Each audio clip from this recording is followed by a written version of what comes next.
Olá, dando sequência a uma série de vídeos sobre comunicação colaborativa, como é que nós podemos usar a nossa comunicação de maneira inteligente para promover atitudes de cooperação e atitudes de colaboração.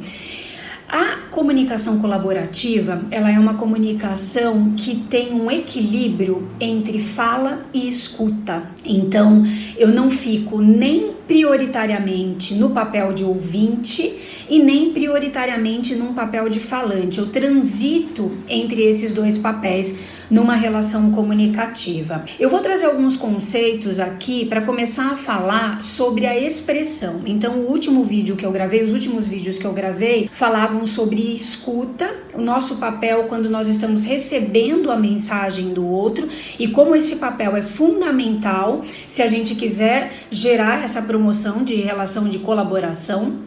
E agora eu vou começar a falar sobre a expressão na comunicação, justamente para trazer esse equilíbrio.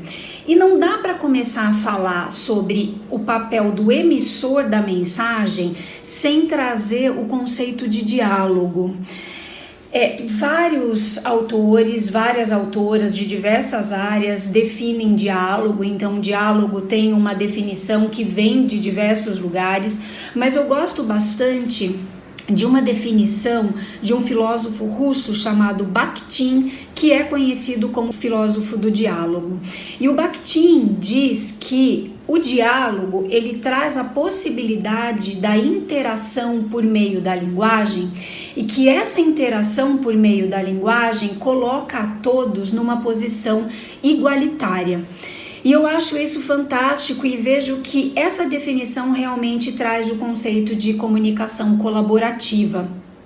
Quando nós nos abrimos para o diálogo, não existem diferenças de papéis, diferenças hierárquicas de papéis. Está todo mundo ali numa posição de igualdade. E eu vou trazer aqui alguns conceitos que vêm de diferentes áreas. Então, esse conceito, por exemplo, do Bakhtin, que veio da filosofia, da linguística, eu vou trazer também conceitos que vêm da comunicação não violenta e da neurociência da comunicação.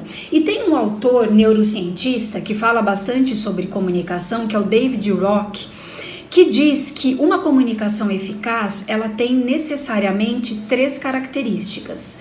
Ela é sucinta, específica e generosa.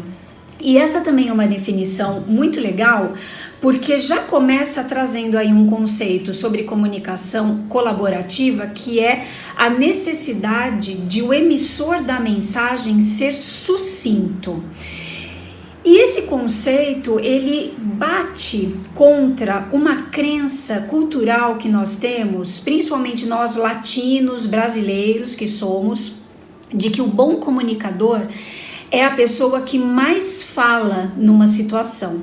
E na verdade, o David Rock, a neurociência, traz pra gente que o bom comunicador é aquele que é sucinto. Ser sucinto não é necessariamente falar pouco, mas é falar o que vai ser útil, o que vai ser importante para o seu interlocutor ou para os seus interlocutores. É trazer uma mensagem que vai gerar aprendizado no outro de alguma forma, que vai mudar o outro de maneira positiva, que vai contribuir, que vai colaborar com aquelas pessoas que estão envolvidas nessa relação de comunicação. E ser sucinto é um grande desafio para muitos de nós, Quantas vezes a gente está aí numa comunicação, numa conversa, que a gente está falando, chega uma hora que a gente se pergunta para onde nós estamos conduzindo aquela conversa ou para onde nós estamos conduzindo o outro para aquela conversa, o nosso ouvinte.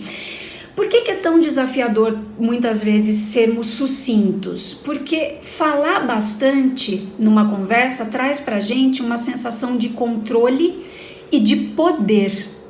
Então, inconscientemente, quando a gente é a pessoa que está falando mais numa conversa, a gente tem a sensação de que nós estamos no controle daquela conversa e de que nós somos a pessoa ali que está na relação prioritária de poder, hierarquicamente acima dos outros. Só que voltando à definição do Bakhtin, O diálogo coloca todos nós numa posição de igualdade. Essa é uma definição que a comunicação não violenta usa também. E na semana que vem eu vou trazer algumas dicas de como a gente faz, então, para ter uma comunicação sucinta, e vou dar sequência dizendo também sobre como é uma comunicação específica e generosa e como é que a gente consegue promover e ter essas 3 características comunicativas tão importantes para uma expressão de cooperação e de abertura do diálogo. Aguardem!